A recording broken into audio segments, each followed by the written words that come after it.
Hey, this is my third time trying to record this, so I'm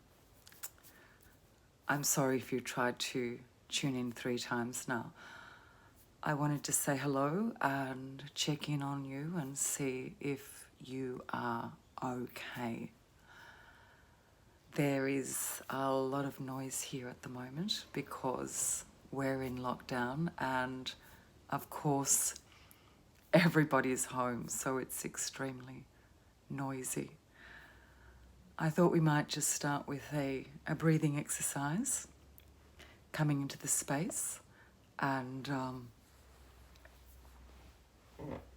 taking a few minutes to be aware of the moment. Hey, hi everybody.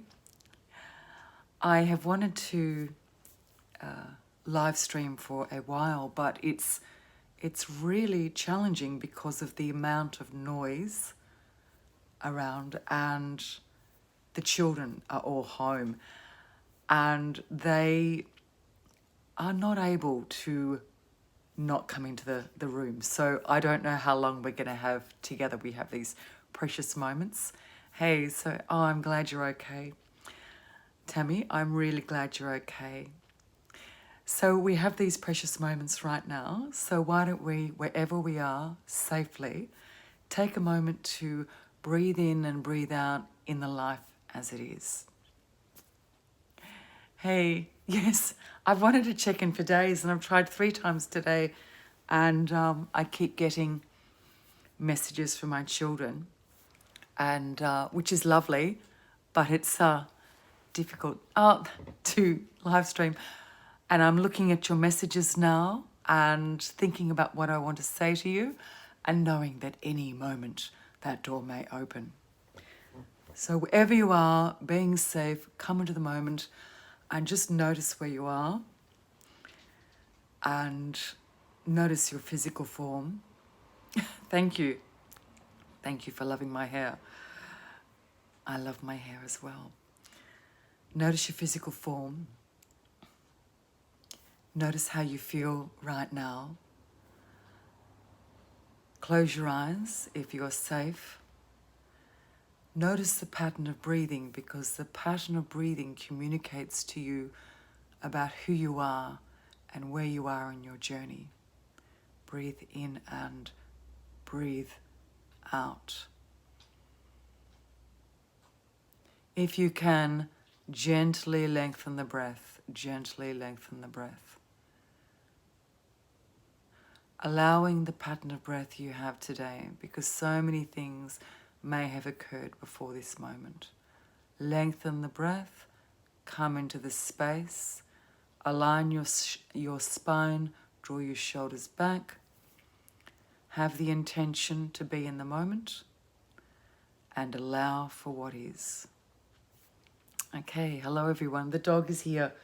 Cooper's making quite a lot of noise too. So isn't it funny? I think about times to speak to you and communicate with you, and every single time everyone is extremely noisy. On the internet, we project a part of ourselves. Hey, Cooper. Hey, Cooper. We project a part of ourselves, and it's one part of a complete whole. And when I do meditation, I prepare for the meditation and I relax beforehand, and I ensure the sound is pure and clear. Yeah. Hey, Coopy. And then I edit the sound. But with a live stream, I can't do that. I am myself with the noise around me, with the moment as it's delivered to me, as it's presented to me. Hey, Mark. And that is the way life is. Life is a matter of being present in the moment as it is delivered to us. And that moment may not be pretty. That moment may be fairly hairy. I'm so sorry. Hey, Deborah. I'm designing a course at the moment that I'm going to present on Teachable, on how to reduce anxiety. I'm planning and writing it at the moment. And it's hilarious because as I research it and as I think about what I want to say, people burst into the room, and there is a variety of distractions. Thank you for enjoying my voice. And it's so lovely to have this time with you. It is so incredibly lovely. Hey, Iris. I have a mailing list, and I try hard to write to my mailing list, and I probably dismally fail, but I try hard to. And occasionally I write about little bits of my life, and every so often I get some hate. But it's interesting, the hate is always the same. It's judging how I should be. Hey, Katie, hey. And it is condemning the perception they have of me. And it's fascinating because the perception is reflective of who they are. And I find it interesting because I look at it. I told the story recently to you, and if you follow me on stories on YouTube, that when we were preparing for our first night of stage 4 lockdown, my son had a problem. It was a significant problem. It was a problem that would be incredibly difficult. But because we were online, I said that he'd had an argument with his sister over headphones. And that did not reflect the entire issue. But out of respect for my son, I said something else. And my son went for a run after lockdown.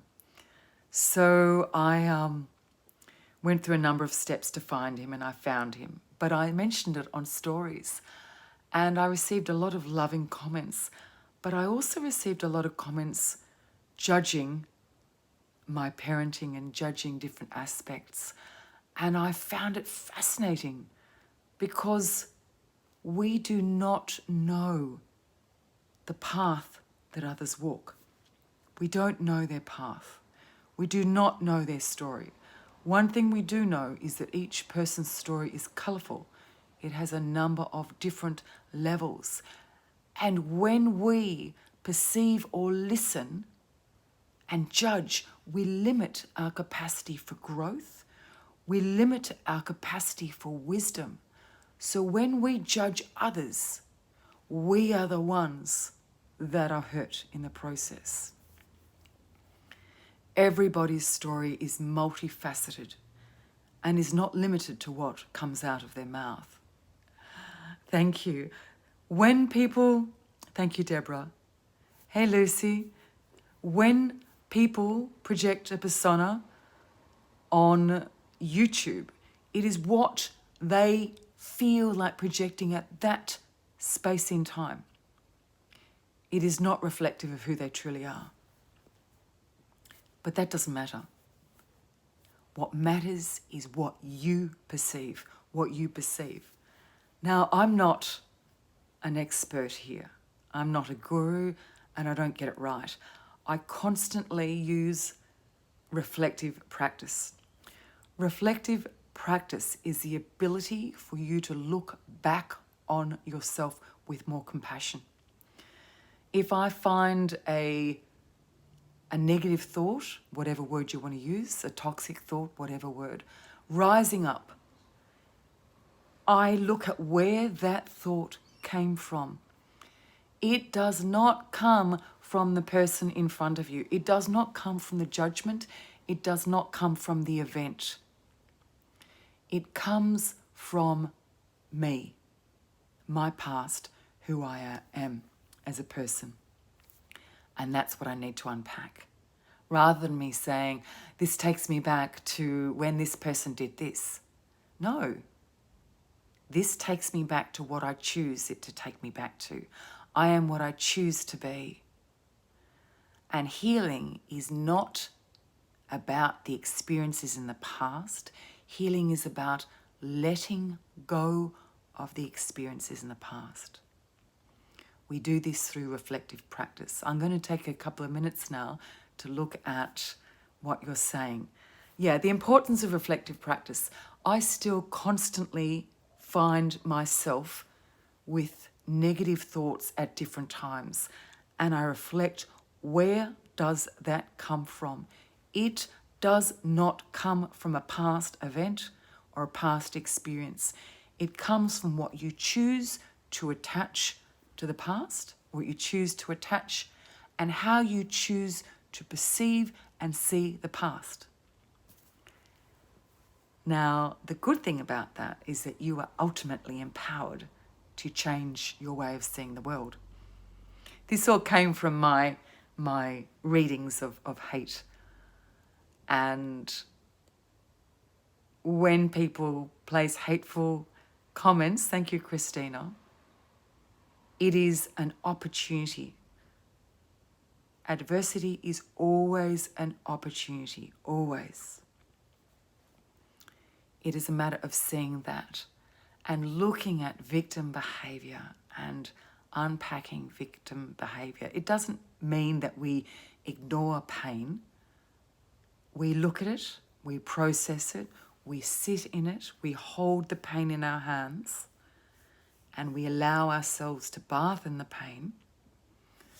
Then we process it and learn from it. The journey or the timing is different for each experience.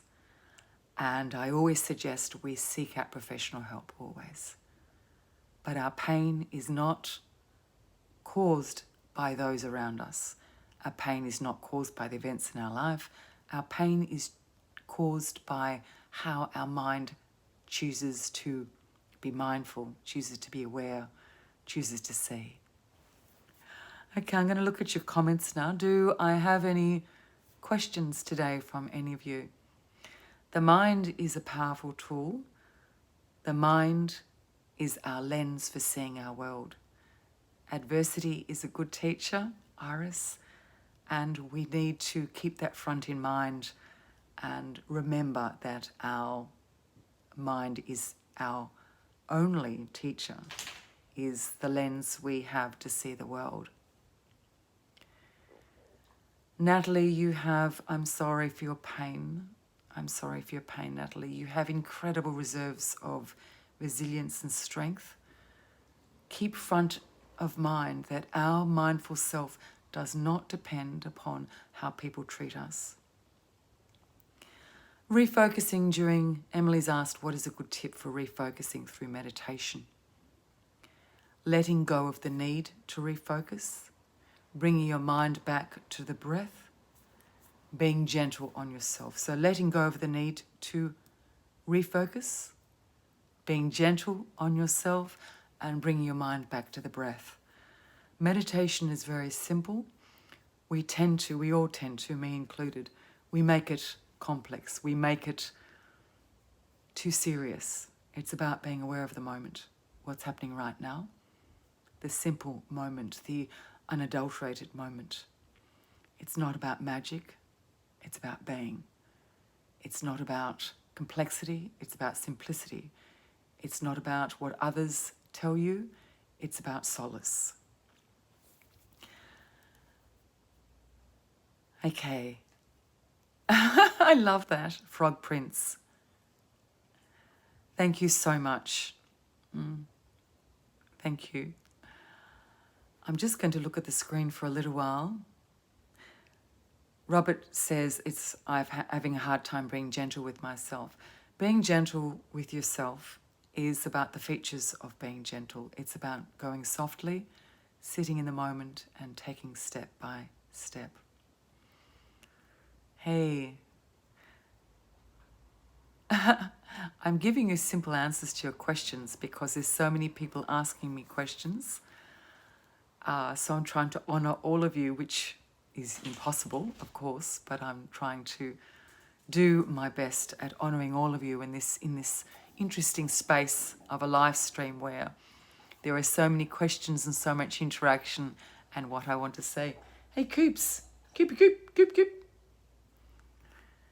He's while I'm speaking to you too, my daughter has decided to start texting me, so it's the texts keep flashing up on the screen. Carla writes, I'm still learning to meditate. I haven't got it down. We never get it down pat. We never get it down pat because we can only meditate in the moment we have, and each moment has its own character and its own tenacity, its own features, and we need to work with the moment as it's delivered to us. And every moment is different. COVID here, Iris, is extremely tough. It's stage 4, and we're thinking of going to another stage. And it's extremely difficult. I think Australians are by nature very lucky, so it's a interesting experience for us to suffer such hardship at the moment. So I feel deeply for so many. Yeah, it's extremely difficult. We are almost at capacity with our hospitals in Victoria, so it's really tough. I've got a one-footed tripod here, so I'm just holding it with my knees. Yes, Natalie, it's really challenging, but I don't think I can use a but at the moment with it, because I don't think when people are suffering, yeah, it's nuts. It's appropriate to say it's really terrible, but it's really terrible. It's really hard for so many people, and I deeply feel for those suffering pain, suffering illness, suffering financial devastation. I particularly feel for so many businesses, but I feel for the restaurants who have put their heart and soul into their food. You know, food is so important for the heart, and their businesses have just fallen apart, which is really, really tough. I'm just going to take a moment to breathe. Thank you very much for joining us. Is the law of attraction a good tool or a waste of time? The law of attraction, and what the law of attraction is a long conversation. So I won't be able to give it credence or honour that issue in one live stream. The law of attraction, I think, is too simple. We're talking about how to be in our heart, how to present in our heart, how to manifest in our heart with the environment we have. And the law of the attraction is based on the fact that if you believe it, it will happen. I believe if we feel positively that our world will give back to us. But there are people in the world that live with nothing. There are people in the world that live with poverty, people in the world that live with violence and terror, and they did not invite it into their life. The law of attraction is based on the premise that you invite in what you experience. There are people that do not invite in what they experience. That is not to say that I do not believe in being positive. I believe in manifesting. I believe in being positive. I believe that you can create your environment to a point. But we must always honour our marginalised. We must always honour those who have been victims of ethnic terror, ethnic marginalisation, racism, terrorism, poverty. The law of attraction smacks that in the face, because the law of attraction says that we've all invited in our own experience, and hence there's the problem. So, to be clear, I don't disagree with the law of attraction, but its premise is based on not validating those who are marginalised. And I think our role is to look after those that are marginalised. I think that's our role in life. Thank you, Katie. Thank you, Karen. Raphael has just put, Jesus is all I need. Jesus is what all of us need, and we need to validate all belief that sits in goodness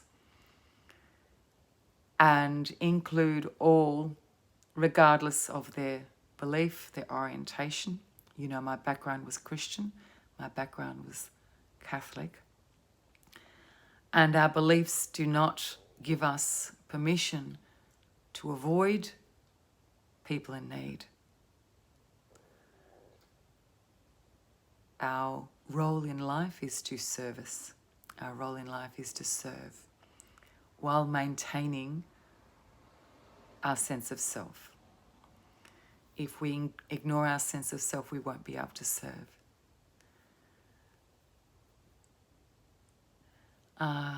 One tribe, yes. You know that I believe in tribes because I've done anthropology, was my first degree, arts anthropology, so I'm a big believer in the tribe. Now, I know that in social media they use the tribe in a number of different ways. I see the word tribe as we are one herd, we are a herd animal, and as a herd animal, we are a tribe. But I know social media uses that word in a number of different ways. I don't want to complexify the word. We are a tribal animal. We are a herd animal. We are social. Yes. Yes.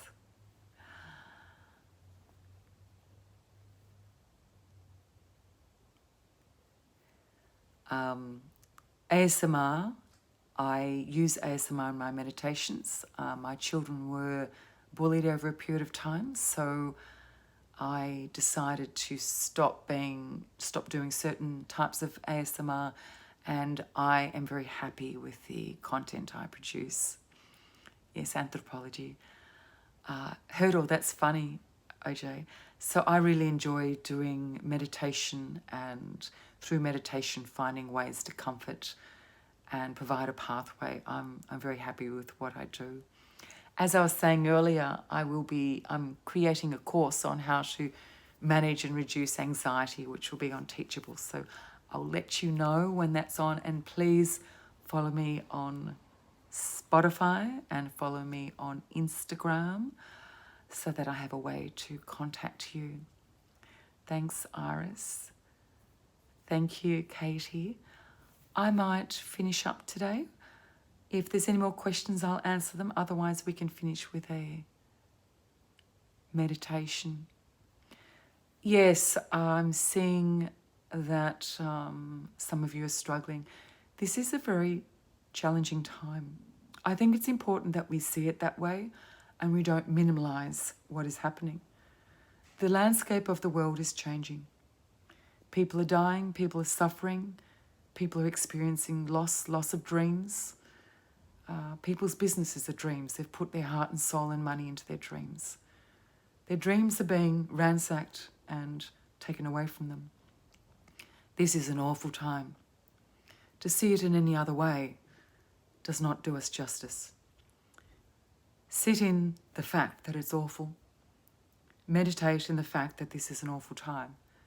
What do we do with this awful time? How can we care for others? How can we adapt?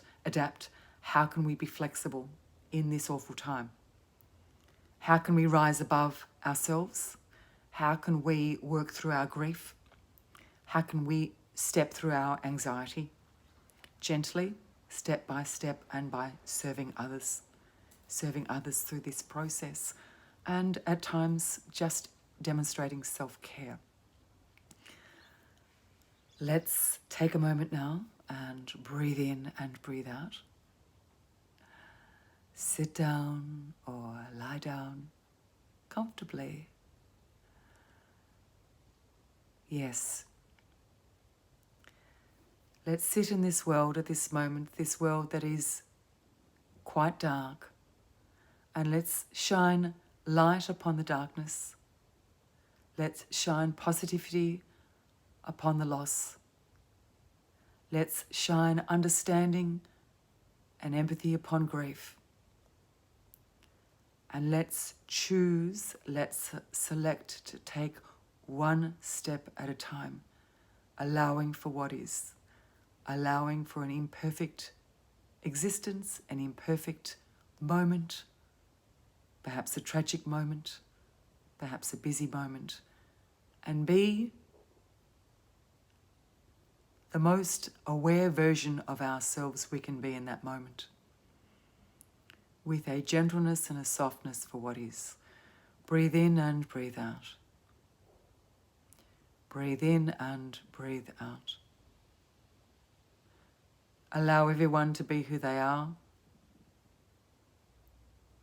Reduce, soften expectation, soften desire. Lessen want, lessen wishing, decrease wishing, and be with what is. Be with what is softly and gently. Yes. Yes, this time in our world is impossible.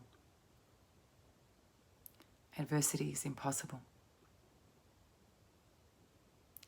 But the first part of the word impossible is I am.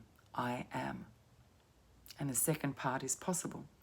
So if you take I am and possible, you can turn the impossible into I am possible. It is just a matter of perception. So look at it. Instead of seeing impossible, see I am possible. I am possible. It's all a way of perception. It's a way of seeing. Impossible, I am possible. I'll speak to you soon. Take care. Walk gently. I love you all.